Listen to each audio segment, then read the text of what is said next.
Hello friends, in this video right now I'll show you how to turn on customized apps on your device. So friends, before we start the video, do not forget to like the video and subscribe the channel. Okay, let's start the video. At first you have to move on to setting and then scroll down to privacy.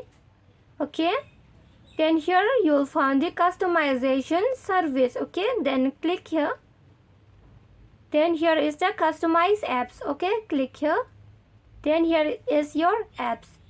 So you'll find out like this only same. Okay, on this feature. So if you want to set on for calendar, just click here and it will be set on. Okay, if any apps are off, you can set on like this. Okay, so friends, if your customized apps is off, you can on like this for your apps. Okay, and friends, do not forget to like the video and subscribe the channel. And thanks for watching.